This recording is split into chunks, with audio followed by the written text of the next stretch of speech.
Hello, everybody. Happy Sunday. Happy Happy Sunday. Sunday. So, as people can see, my co host is driving right now. She is going to be looking straight ahead because I just don't want anything to happen to her. So, Oh, she won't be looking. She won't be looking at this podcast. I'm telling you that right now, guys. So don't think she's being disrespectful. She is like literally trying to keep her and her baby safe. she So, just got out the car. oh, she already out the car? Yep, and Taya came. That's why I muted you guys. Sorry, Oh, Taya came down from her Cool. car, said hi, and they're both. And I'm pulled off about to hit 96. oh, child. See, she didn't did all of that, and I didn't even see none of that happen. Okay, well, that's good. So, everybody, we just want to say hi, happy Sunday. Wanted to see how everybody was doing. How are you guys doing? Wonderful. Or ladies, how are you ladies doing? I should say. There is no guys in the room. Wonderful Sunday. So Tanya, we know you're driving. So we see how you're doing. And Cori, where are you online from? I live in Salt Lake City, Utah. So what's the weather like there? So Utah is one of those places like were you born there? Yeah, so I was born in Salt Lake City, grew up here. I tried to escape in my 20s, and then I came back, and then I tried to escape in my 30s, and then I came back. I just love it here. Like, it's home. It's so nice to be close to my family. I have like the most stunning mountains, like 20 minutes from my home. So I just love Salt Lake City, and it's home for sure. And my husband will never leave, so okay. So can we just play word association real quick, please? Yes. I'm very candid, not trying to offend you at all, but when I hear about Utah, all I think about is like Mormon, you know? Oh, yep. Or like the men that can have many wives. Is that? Yeah. Are you one of many? No, so a lot of that is in smaller towns in southern Utah. Okay. I live in Salt Lake City. Salt Lake City, the city is much more diverse, but definitely as you go out into suburbia, it is a lot of people that are of the Mormon faith. So okay. Really? I never even knew that. Yeah. Okay. Very interesting. Find something new out every day. Yeah. Okay. So, we're gonna keep things very short because we want to kind of get into Cori's story. So, with that being said, where are we going today, ladies? All the way there. We're going all the way there. Oh, she heard me. I was like, Tanya didn't hear me. She heard me. Where are we going today? All the way there. Let's go.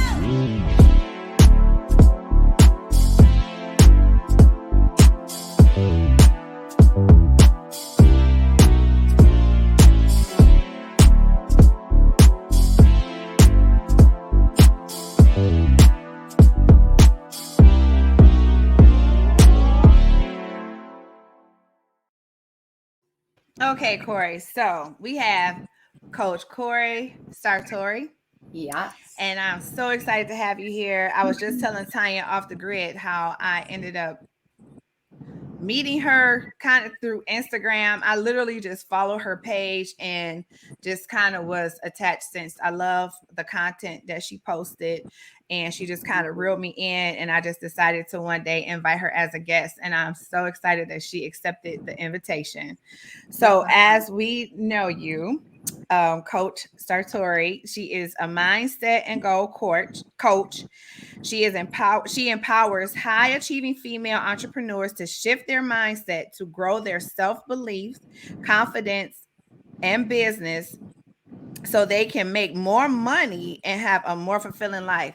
Now, I do like that make more money because you can be doing something that you're so passionate about.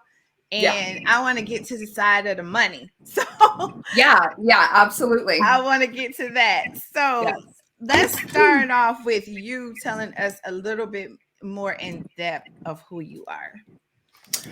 So I am Coach Cori Satori. That is what I'm known as. I have been coaching since 2016. I started my own holistic life coaching in 2016 and did it because I knew it was my calling and it's my passion, my purpose to be of service of others and to support them in getting from where they are to where they want to be.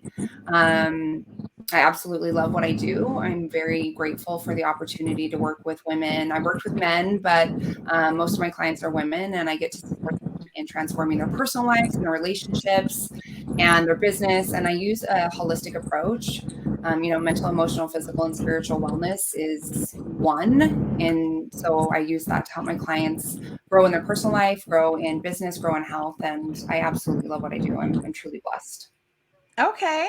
So now I know you have a beautiful family. Yes. And yes. So we want you to tell us about your beautiful family. Okay.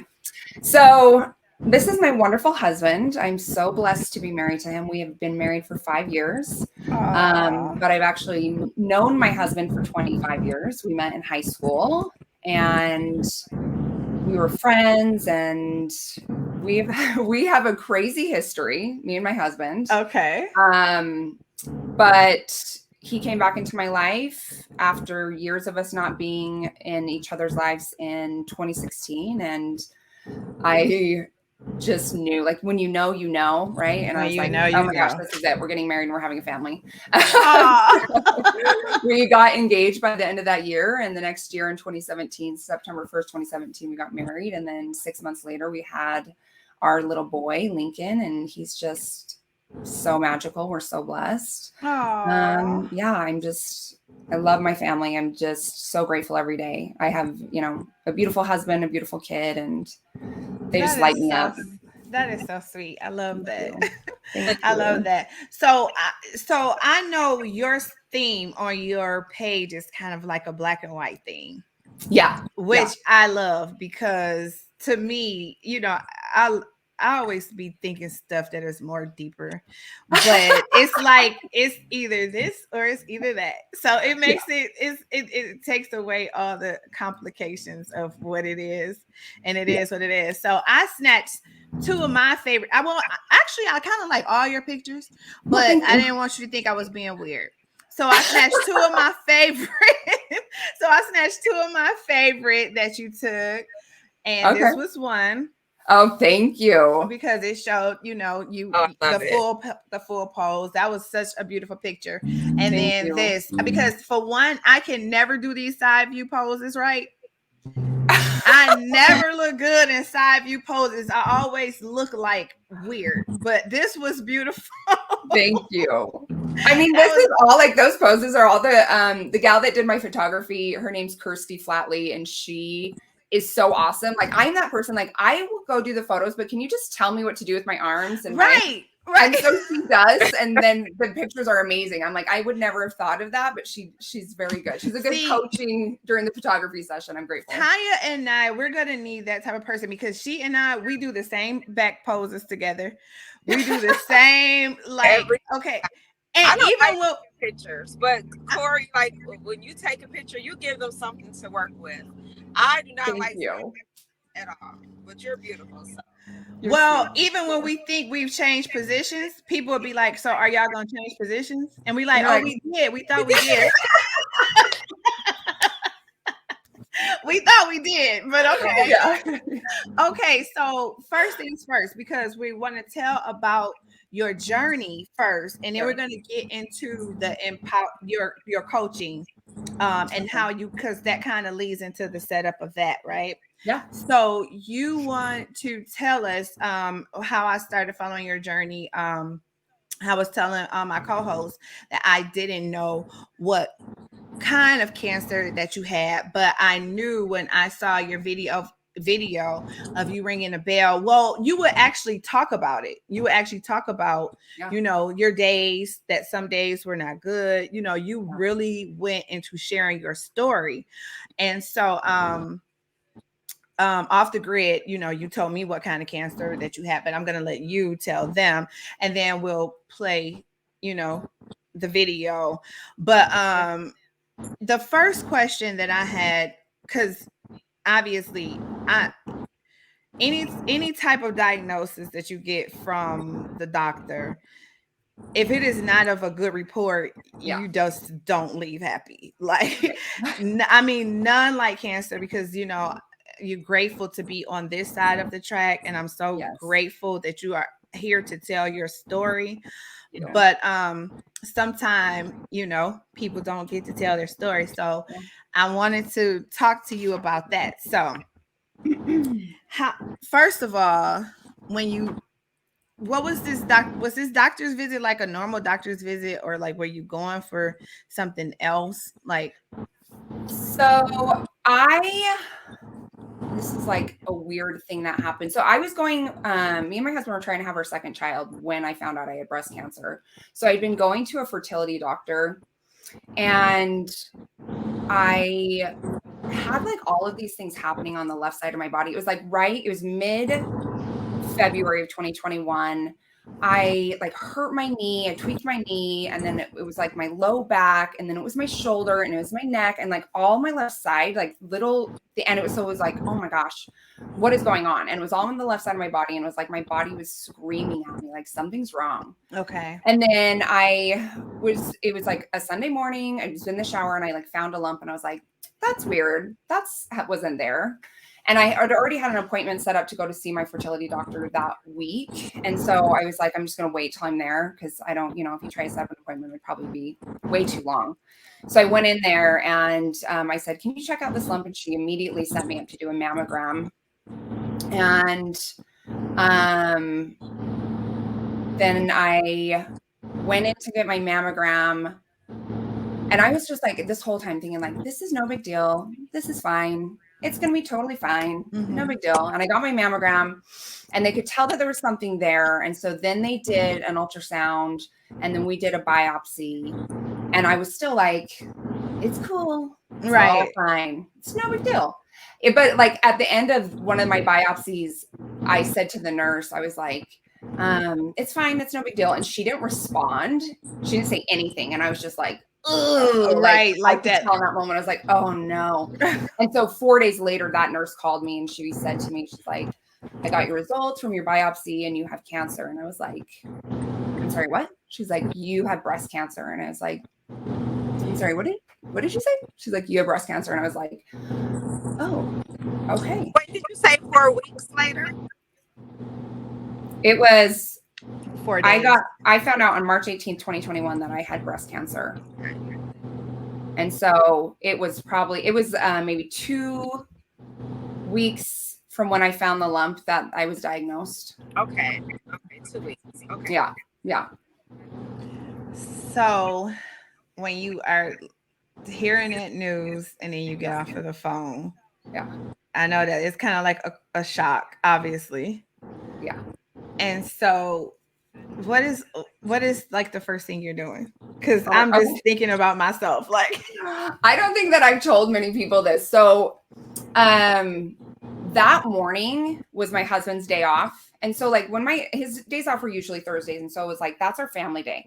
So we always like plan something to do. So there's a butterfly park or butterfly museum that's maybe 40 minutes south of where I live. And I bought the tickets, we were set up to do that. And then right as we're getting to leave to go to the butterfly park, and like my son had just turned 3. It was like a week after his 3rd birthday. And, we want to make sure that we're doing something fun. So we're like getting ready to leave and walk out the door. And then I got that phone call, and like, I'm sitting on my bed, and my husband's sitting there with me, and I'm just like, what? And like, he's like, well, we don't need to go to the butterfly park. Like, we don't need to go. And I'm like, we are going to the butterfly park. Like, I needed something to distract me from what was happening. I was like, no, we are going to that freaking butterfly park. Like, I cannot just like sit here and think about this. And so we went, and it was like the most tense thing. Like, I remember on the drive home after the butterfly park, like touching my husband's shoulders, and they're just like so tense and up. Like, we were both just like on edge, but I was like, we need something to distract us from what's happening. And then I think after that is like, I got home and I kind of sat with it, and it was like, okay. And my dad, when I was 3 years old, my dad had Hodgkin's disease. And so he's been through cancer, right? He's been through chemo and things. And so like, he was the first person besides my husband, that knew, that I shared it with, because I was just like, if anybody's going to understand how I'm feeling, it'll be my dad. Cause my dad was, I think, 36 when he was diagnosed and I was 39. So I just was like, if anybody will understand, it'll be somebody who went through it and had little kids at the time. So that was the first person. And then I kind of had to start telling people. Okay. So I'm just thinking, because I know how I am. I'm definitely gonna kind of get quiet like you did, but I would have had to be distracted as well. Yeah, I was like, we're gonna go look at those butterflies. Let's go. But you share some things with us, like going through the chemo process. Like how did your husband, like, because you speak very, very highly of your husband, especially at least on social media. Yeah. He was your great support system. Yes, he's wonderful. So how is this, like, how is that in the mid stages, like in between time you're going to this chemo sessions, like your husband, and then you are this mind power coach? So how do you feel like trying to combat these battles that go on in your mind, because we all have them, especially when you're facing those challenges? I think for me, what was, because I look at the difference between how I handled it and how my husband handled it. Okay. Like my husband was way more emotional about it, and I think it's because, like, from my perception, I couldn't imagine having to sit with my partner and know they have cancer and not be able to do anything about it, right? Like, this was something that he had no control of. Right. Like, he could not control anything. And so I felt like at times it was a lot harder on him, because he loved, my husband loves to control things. Like, he is that person. And you have no control. Like, you have no control over anything when you're going through this. And so he handled it differently, but I think because we've both done so much work on our mindset, we did pretty good. I think I handled it because it was happening to me. Like, if it was happening to my child or my husband, I think I would have been way worse. Right. But it happened to me, and I was like, okay, I can handle this. Like, I know what to do. And I mean, the minute that I found out, it was like research on, and I changed so many habits and so many things. And I think one of, like, the best things was my mindset, because I am always committed to growing my mindset and learning things. And I just, like, dove into the healing process, not just from, like, a doctor perspective, but, like, changing my diet, making sure that I was going to, like, Reiki healing sessions and acupuncture. Like, I was able to control the things I could do, right? I couldn't control anything else. And so that was my way of controlling it. Okay. Jake had his own way of controlling. Like, when we would go to chemo sessions, it was like, because I did cold capping. So, like, we did a routine setup, like, okay, we have to do this and this. And my husband loves routines and so, he would take control of a lot of things. And I think that was his way of dealing with it, especially with chemo, because with chemo, because I chose to do cold capping, there's a lot of prep work that goes into that. Okay. And then he's changing my cold caps every 20 minutes. Okay, so explain to us what cold capping is. So cold capping is something that you can do to make it so your hair doesn't fall out when you do chemo. And not every chemo makes your hair fall out, but the chemo that they gave me, it makes your hair fall out. Okay. And I was like, when you're going through cancer, everything is so hard and overwhelming, and losing your hair when you identify so much with your hair is another hard thing. And, like, people would say, they'd be like, well, it's just your hair, it will grow back. And I'm just thinking, like, okay, first of all, do not say that to somebody who is a cancer patient. Exactly. And second of all, like, when you're losing so much of yourself already in those doctor's appointments and all of these decisions you have to make, like, it's so overwhelming. You want to have a little bit of normalcy, and losing my hair was, like, just another hard thing. And so I chose to do cold capping. And so basically it's an ice helmet that you put on your head, and you have to swap it out about every 20 minutes. You have to start it 4 hours before chemo, and then do 4 hours after, something like that. So it's just hard because it's cold, it's ice. And then Lord. I also, the chemo I was given causes neuropathy. And so the only way to combat that is to ice your hands and feet. And so I would sit in chemo with my hands and feet being iced, and an ice helmet on my head and just miserable. And, you know, my husband would just, he kept, you know, every couple of months, what can I do for you? What do you need? What can I do for you? What do I need? Like, and I'm just like, I love you. Like, he showed up. Like, he came to every single one of my doctor's appointments with me. I think it was just maybe in the last month was the first one he's actually missed. And we've been on this journey for over a year. Wow. Yeah, like he showed up big. He took FMLA for, after I had my mastectomy, he took FMLA during that time, and he just like was there for me.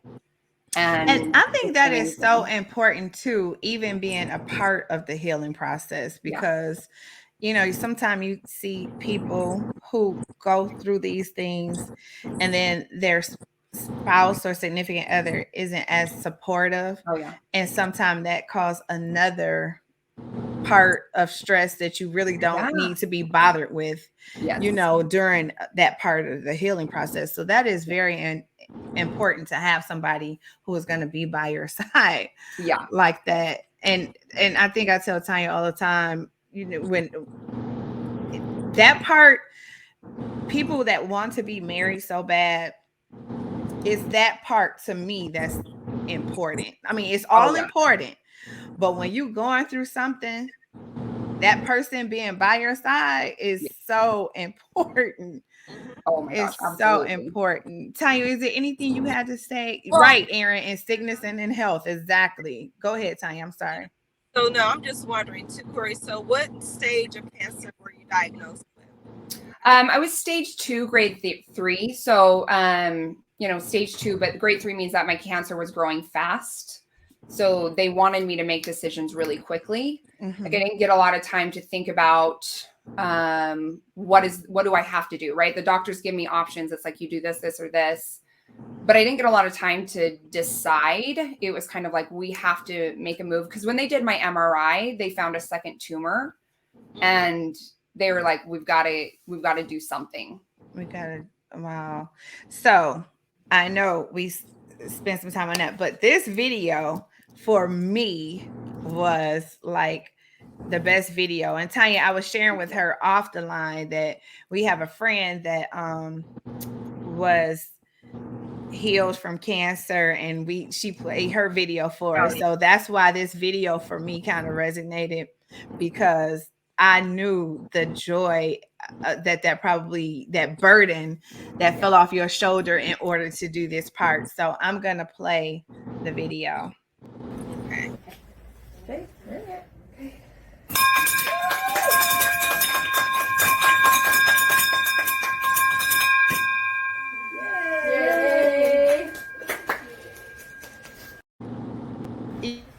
In your face, like that is everything. It is. I want everybody to ring the bell. Yeah. I want everybody to feel. So what did you do when you went home that day? What did you do? That was my last round of chemo. So I did my treatments a little off. So typically when women are diagnosed with breast cancer, they will do your mastectomy or your lumpectomy before you will do chemo or radiation. But because I was fighting my doctors on everything, they're like, you just have to do something. So we're going to have you do chemo. So I did chemo first before I had my surgery. So I still, the day I rang my bell, I didn't actually know if my cancer was gone, but I knew that chemo was done. And oh my gosh, like chemo is just such a brutal experience. I mean, I remember the first day I went in for chemo and the nurse is putting on this like yellow gown to cover up her clothes in her nursing gear. My husband says to her, he's like, why are you putting that on? And she's like, oh, because the chemo could burn me. And he's like, you're putting that on my wife. Like, what? Wow. Because it's such a hard thing to go through. I mean, the day is just, your whole day is taken up with chemo. And so I would come home from chemo and we would finish cold capping and I would just sleep. And that is what I did. I was just like, I just need to rest. Right. I could just only imagine. So one viewer says, were you doing annual mammograms? No, because I was only 39. So you don't start your annual mammograms till you're 40. So I was about 2 months from turning 40 when I was diagnosed. See, and that's why it is so important to be in tune with your body. Yes. Oh my gosh. Yeah. Like, and the fact that my body was screaming on my left side and then I found that lump is like, okay, your body will tell you if something's wrong. You just need to be able to listen. Exactly. That is exactly right. So Aaron says, I would have thought Cori went through, he probably meant he wouldn't have thought Cori would have went through all of that. I thought you were interviewing the star of the new Wonder Woman movie. I know. I second that. Really. Thank you. Thank you so really. much. Thank you. So fast forward. So now you're a mindset coach. Yep. That is helping people do this. You have overcome this huge thing because it's a huge thing. Yeah. And is it different when you're coaching now? Like, is your mind like that's? I'm sure that's altered your mindset too. Even totally. be with more powerful, thinking more powerful. So let's talk about your coaching. Like, how did you even get off into that? And it's specifically mindset coach. Like, how did you get off into that? I started my business in 2016 after I had spent years working on myself. And so when I was in my 20s, I sucked real bad. Like I wasn't awesome. Okay. We cannot go back to some of those days. Yeah. I'm like, ugh. I was for most of my 20s, I was in a toxic codependent relationship.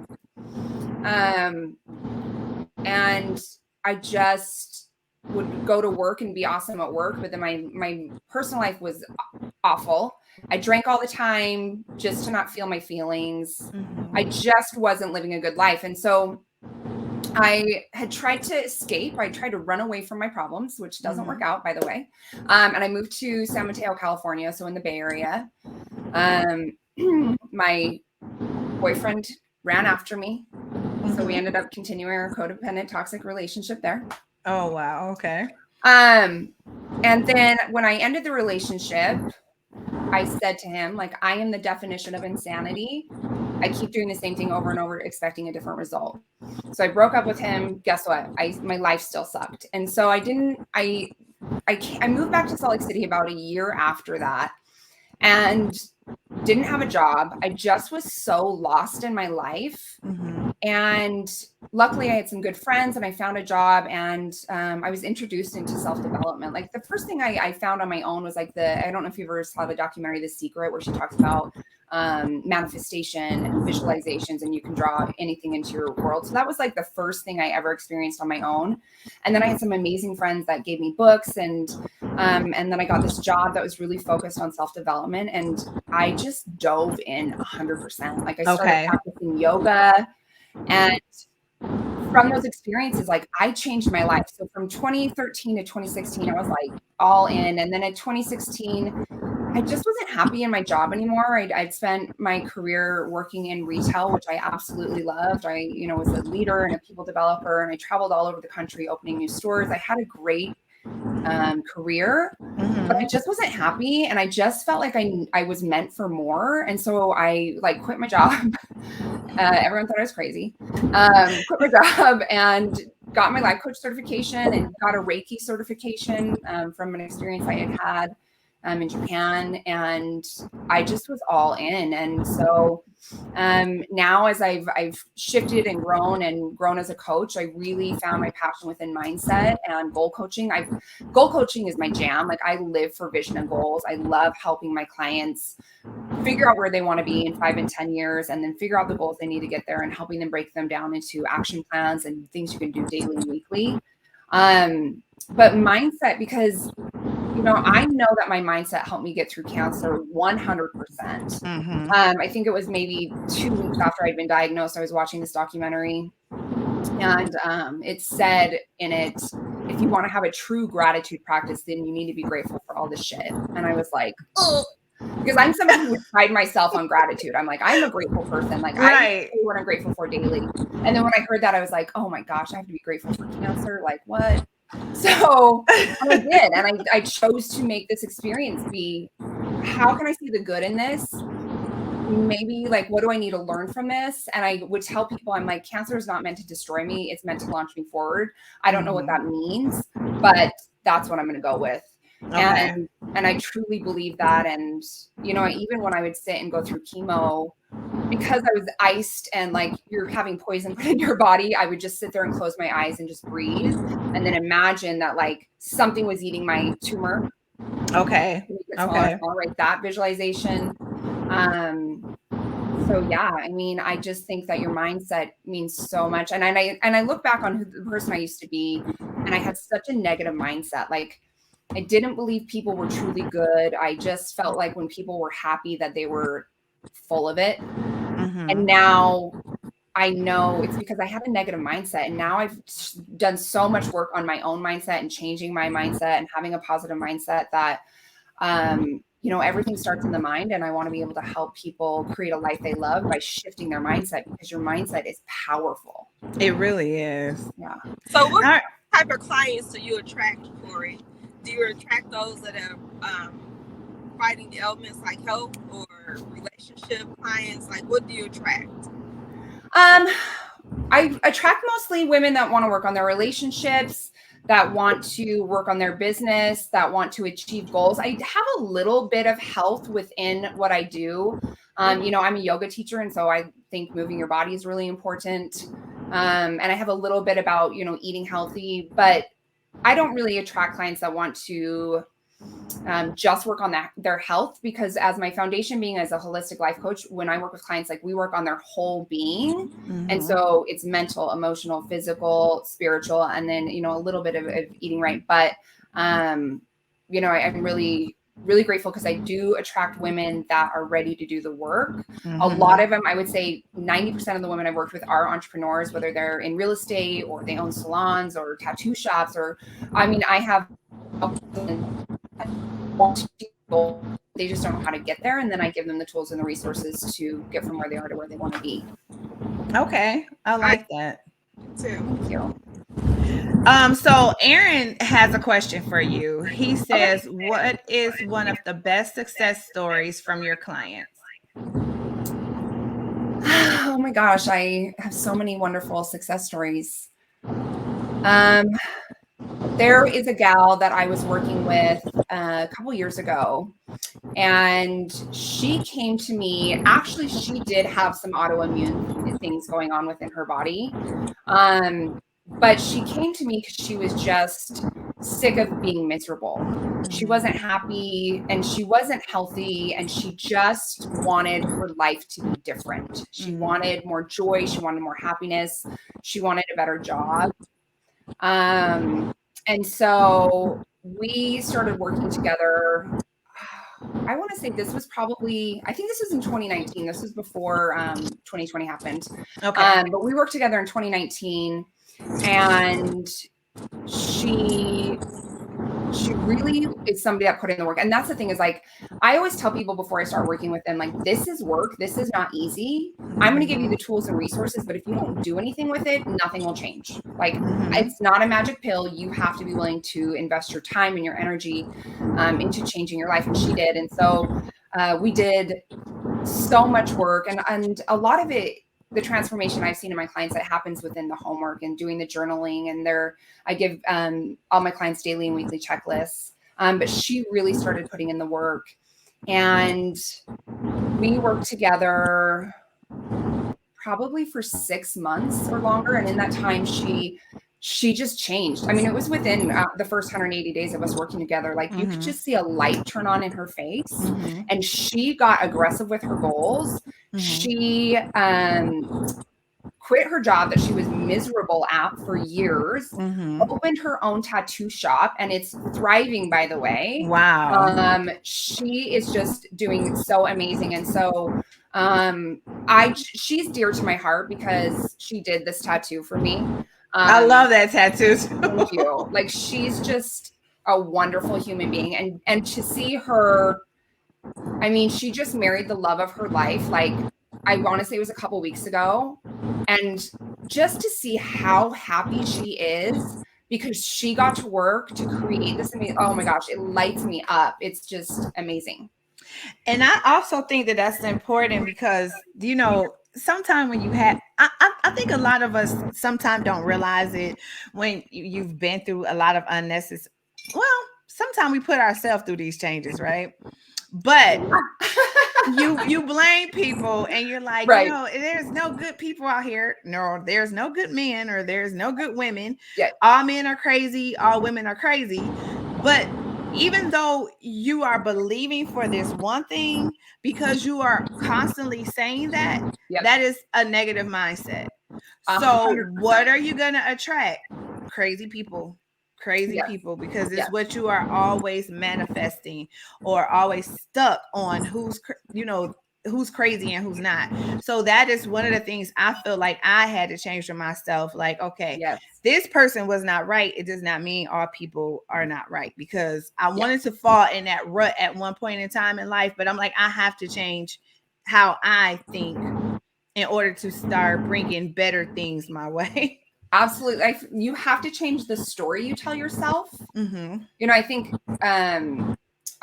what I call it sometimes is your anti-vision. Okay. Because for me, back in 2015, I was single. I was single. I'll tell you. So my codependent relationship was with my husband. Okay. And now we have this perfect magical relationship. So I mean, it's just so funny. But in 2015, before he came back into my life, I was single, and my husband Jake has basically been my only real serious relationship. I dated a lot, but I never really, it never went anywhere. So in 2015, on my vision was that I was married and I had kids. And I had created this beautiful vision. I had a vision board. I'd written it out. But in the back of my mind, I would tell myself, it's never going to happen. And because I had that anti-vision, right, that negative story, it didn't happen until I built awareness around it. And once I built awareness around it, I was able to stop it and switch it with a positive affirmation. But within 6 months of me stopping that thought is when my husband came back into my life. And so but it's see, I powerful. like that though, because you really do have to change that story. You really do, because I'm like, oh God. And then sometimes just listening to certain things on social media, which is why I started cleaning up my social media, because you'll read the crazy statistics that's like, oh, 50%, 90% over women over this age will never remarry, or they'll never be married, or they'll never have kids. And you're like, okay, you know what? I have got to clear all this garbage out of my news feed, because they may mean well, but you are subliminally, absorbing that, right? Yes. Yes. So I had to get it out. Tanya, were you about to say something? Oh yeah, or even when you have a thought, it's so important to not argue those thoughts in your head, because then you go absolutely crazy. Yeah. So if you have a negative thought, you have to combat that with something verbal, positive. Be batty, sitting in the corner rocking somewhere and letting those negative thoughts take over your mind. So that's why I'm listening to this conversation, because I'm doing more listening than anything, because I'm driving. And I'm just happy to be able to participate firsthand, listening to Cori and how she actually did that. And it sounds like you spoke your life into existence by doing it. Oh, yeah. Which leads us to our next question from your sister-in-law, Tanya. It says, Cori, for you, it says, you mentioned visualization as a powerful tool. Do you incorporate affirmations? If so, can you give us an example of the affirmations you use when working through the cancer diagnosis? Yeah. I am a big visualizer and manifester. I think, right, everything starts in the mind. And if you believe it enough, you will absolutely create it in your life. So I started my own vision and goal practice in 2013 when I started my self-development journey. And I 100% will tell you that my vision has changed a lot. I used to rewrite my vision every 3 months until I got clarity on what I really wanted. And now my vision pretty much stays the same for what I want with my life. But I know that everything I have, I attracted into my life. And it's because in 2013, I was just so ready for a different life, something different. And so I dove in fully, and I have not stopped working on myself a single day since then.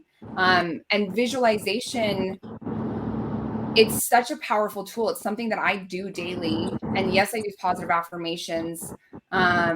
Something that I do. So for part of my morning routine is I do affirmations. I'm looking over here because this is where they're posted on the wall. Okay. Like I sit at my table with my crystals, you know, Uh-huh. and I will read my positive affirmations. I'll read my life vision. So I have my vision written out for 40 years from now. Okay. And then I read out my goals out loud. And then I'll sit and I will meditate. I meditate for 11 minutes and 11 seconds. Okay. And I will do visualization. If there's something coming up where I want to slay, I will sit and I'll visualize myself like at the end of whatever task or whatever thing I'm doing, just doing an amazing job. I will use visualization to basically just draw in anything I want into my world. And it's a powerful tool. And when I was going through cancer, I knew that visualization would help me heal.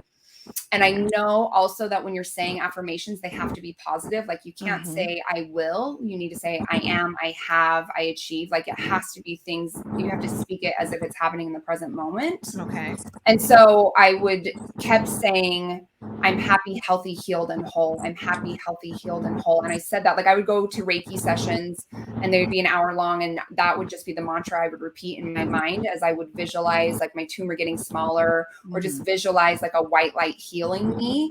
And when I got my mastectomy, my tumor was almost gone. Like they only found specks of it left. And yes, I had chemo, but I attribute a lot of that into my visualization and my commitment to believing that I was healed. Because even when I would go to acupuncture, like if I was laying there in silence, I was saying my affirmations over and over. I'm happy, healthy, healed, I'm whole. And I didn't want to use the word cancer in that either because I didn't want to say like I am cancer free because I was like, I'm trying to not have that. Right. I'm happy, healthy, healed, and whole. And I still say it every day because I know my cancer is metastatic, which means there's a possibility it could have moved through my bloodstream to my liver, to my lungs, or and so I've never got that from the doctor where they say you don't have cancer because they just don't know. Okay. They can say like, well, it's not in my left breast. So I'm like, well, I don't have a left breast anymore, but but I just keep saying that because I know if I truly believe it, then my cancer will not return. Right. I believe that. I believe that for you too. Oh, thank you. Let me jump in and say too, Cori, whenever I'm on Facebook or whenever I hear someone say that they're not doing well, those are two things that I say. Well, two of the three things that you say, but I say two. You are healed and you are whole. So constantly say that. Even when I'm feeling bad, I'm healed and I am whole. If anyone says anything, those are the two things that I have to say. I don't go into a long, drawn out prayer. Right. Someone that may not understand and get that prayer. Yeah. You're healed and you're whole. That's all you need to know. That you're healed and you're whole. Yeah. That's very true. So another question, kids can sense when their parents aren't feeling well. How was your son during that difficult time? Lincoln. Love that name. Oh my gosh. I know. That's I love that name. That's a strong name. Yeah. It's strong. He is, and it's so funny because he is very, like, his name is Lincoln. We were on a hike the other day and I was like, hey, Link. And he goes, my name is Lincoln. And I'm like, oh, okay, sorry. But he's such a doll. So he just turned 3 the week before I found out. Okay. And Lincoln wasn't very chatty. He doesn't like to have hard conversations. Like it makes him uncomfortable. And it's just funny because like he's so little, but you can still like, we'll be like, babe, can we talk? And he's just like, right. But I feel like because I know my husband through this process was so stressed out, right? Like, and you can feel energy. I'm such an energy person. I'm like, you can feel when people's energy's off. And so I know that Lincoln probably felt like everything was off, but he did so good. I mean, for a 3-year-old little boy who is like, doesn't understand what's happening. And I was very transparent with him. Like I was like, mommy has cancer. Like I told him, but he's 3. So he's like, I don't know what you're talking about. And so we just really, through that experience, we just did so many things as a family. Like when I was feeling good, it was all about going to the mountains because he loves the mountains. He's like obsessed. And there's a couple like just little walks that I could do. We didn't do crazy hiking, but we would just get into nature and we would just be together. And I think that was one of like the most wonderful things through this whole experience is I just got to be present with him and just watch him grow up and experience life. And it was so wonderful. And I think, you know, he definitely felt the stress in the home, but so many people showed up for our family that he was loved on by every single person. There were times where, you know, people would be like, can I help you with Lincoln? And he just wanted to be with his mom and dad. Right. And so I do think that was hard for him sometimes, like, because when I would go through chemo, he would have to go stay at grandma's house or, you know, go stay at your Aunt Kelly's. And I think that was hard on him because he didn't understand what was happening. And so going away and then coming back and mommy can't play and mommy can't be fun because she feels like garbage. Like that definitely was hard on him. But I mean, he's such a resilient little kid that, you know, he's in. And I love that he has those parents that have the mindset training to stay on the up part, even when it's at the low part. You know what I mean? Because that helps kids as well. You know, if everybody is kind of like a woe is me, then the kid is like a woe is me, and they really don't know why it's a woe is me. They just mimic, you know. So, I mean, but I think because so many people did show up, and he's just such a loved kid that like he just got to do some fun things and spend some great time with his cousins during that time. So I know that he probably got some really great experiences from it, but you could definitely see when it was hard on him because he would act out a little bit, but I'm just like, he's 3 and he doesn't get it. Right. Exactly. So, my mom says this is such a touching testimony. Erin says this topic is very inspirational. So I know we at the 46-minute mark, but I'm gonna want Cori to say something because so we have this one guest. I'm gonna call him to the carpet. So he says visualization does work. I would visualize my ex-mother-in-law not coming by my house anymore. 2 months later, someone stole her car. So I'm sure he was not talking about those type of visualizations. But what do we say to people? What do we say to people like Aaron who needs to spring forward? He needs to spring forward. Because his ex, he's very vocal about it on our podcast, has left. What's the word, Tanya? And is it impressionable? Yes. He has a root of bitterness that maybe Cori can help him pluck it out, because his bitterness is often shows in his humor. Is that right? Yeah. Are you a little bitter? Aaron. Yeah, Cori's gonna give you. She's gonna give you a word. I think you have to keep everything positive, right? Like life sucks sometimes. I mean, I've experienced a lot of suck, but because I choose to focus on gratitude, and that is the one thing I will tell you, start having a gratitude practice right now, today, in this moment, whatever that looks like for you. Maybe you're choosing to speak gratitude out loud. You know, I'm grateful for my family. I'm grateful for my home. I'm grateful for the beautiful mountains I live by. Or maybe you're journaling it. Maybe you're texting it to somebody you love. If you start a gratitude practice, that one thing will absolutely transform your entire life in such a positive, powerful way. And then it will start helping you shift that mindset into a more positive one. Like starting with gratitude is so powerful. And so I think Erin to say, I am grateful for my ex-mother-in-law, and name about 3 things that she's done that you're grateful for. Because honestly, in the midst of it all, and Tanya is not only my podcast co-host, but she is actually a very personal friend of mine who has been in my life for over 26 years. And she knows some of the stuff that I've been through in life. But she can also tell you that she has never heard me say one negative thing about my ex-husband. And she was literally there through the thick of some really serious situations, which would have validated some very nasty things for me to say. But I chose to not say those things on purpose because I had a child that I did not want to distort her view of her own dad. I wanted her to have her own relationship with him. But it does help you mentally to move forward. Yeah. And just to not harbor or harp, not is the right word, on those things, because like you said, I think you said it earlier, to stop playing that story in a loop, 100%, because it will definitely leave you stuck there. And when you're trying to move forward, you got to do it. And I often, say that, and it's not just commend myself, but you hear so many people that talk so negatively, and I'm not even going to try to focus on them. I need to just kind of be focused on me and where I'm going, because I don't want to be stuck there. But I also think it is very important to have people around you, like Tanya say this too, who are very honest with you about who you are. Those are the people who care about you, to me, the most.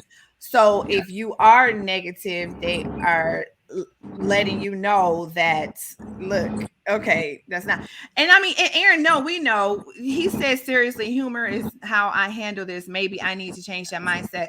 I do know that a lot of times when people joke, that the truth somewhere lies within the joke. I mean, I am not, my husband knows, I'm like, I don't do sarcasm and I don't tease. Like, do not do that. And I used to be that way. I used to be super sarcastic, but it's because I was a jerk. And I know, like, sarcasm is coming from a place of not being kind. And so I do not tolerate it. Like, my sister was sarcastic with me one time on the phone, and I just sat there and she's like, I'm just kidding. I'm like, no, I'm not doing that. Like, my family knows, like, don't do that with me because it's rude. Yeah. And it comes from a little bit of a place of hurt. It's kind of a defense mechanism, even though people. And I get it, because that's what I did. I mean, I was so sarcastic back in the day, and it just didn't serve me. And it wasn't, okay, Aaron, do this. So there's a book, if you have not read it, it's called The 4 Agreements, and it changed my life. It's by Don Miguel Ruiz. And the 4 agreements are: don't take anything personally, because we take everything personally all the time. Don't make assumptions, because, right, we're creating those stories in our mind all the time. Be impeccable with your words, so you speak kind to yourself and to others. And then the last one is always do your best, because each day is going to be different. But in that moment, how can you do your very best? Exactly. I like that. Yeah, I want that book. I need it. It's so good. Let me just put out there that I am a Jerry Seinfeld fan and still watch the old. So I am going to be fantastic. I can't help it. No, I'm totally. And the thing is, like, if it's coming from, like, it's just a lot of when I would get sarcasm from my family, it was coming from a place of unkindness. And I'm like, why are you being rude? But Tanya, I don't really consider you to be sarcastic, though. Like, I think it's kind of funny because people have different ways with sarcasm. Like, your sarcasm has never made me feel uncomfortable. Like, you've never taken me out of a place where I kind of pop my neck back a little bit. Like, and maybe it could come from me years of knowing you or something. I just don't take it personal. I mean, that could be it.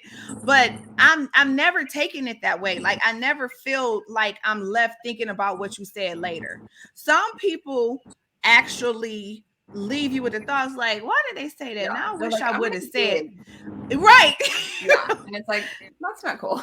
Yeah. So it's I think there is different levels to it. And I'm not trying to let you off the hook. I just never seen that. I never seen that side of you like that. Not like where you nasty with people. I've never.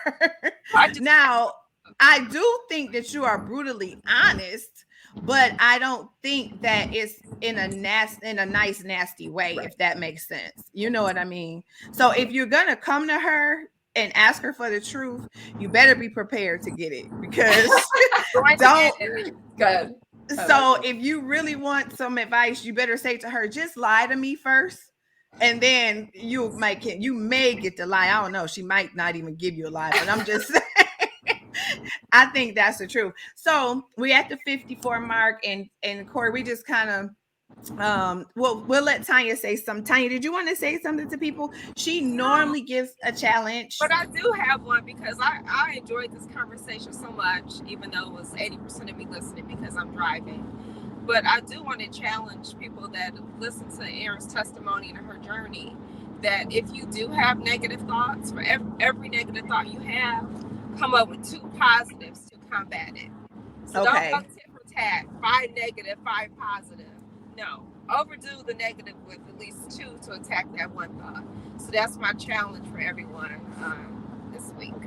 So Erin says, well, don't expect him to quit cold turkey, but he is going to start his gratitude journey today. Do it. It's amazing. Cori, so what did you want to close out with the people with? About a minute to close out. I love supporting women in transforming their lives and business. So if you want support, if you need help, or anything else, just reach out to me. I'm on lots of social. I love helping women transform their life. It's like truly my calling. It's truly my passion and my purpose. And, you know, I've had a lot of life to live and I've experienced a lot of things. And I think now that I've done all this self-work, every experience has helped me learn something and grow in some way. And so, you know, I have a lot of things that I can offer that are so valuable. And I have some really exciting things coming up with my business in the next couple of weeks. And so there's going to be a lot of fun things happening. Okay. Well, we'll definitely. Is it on, you're on Facebook, Coach Cori? I can barely see the writing. How would we find you though? So I am on YouTube and Instagram, Coach Cori Satori. Also on Facebook, you can follow me at Coach Cori Satori.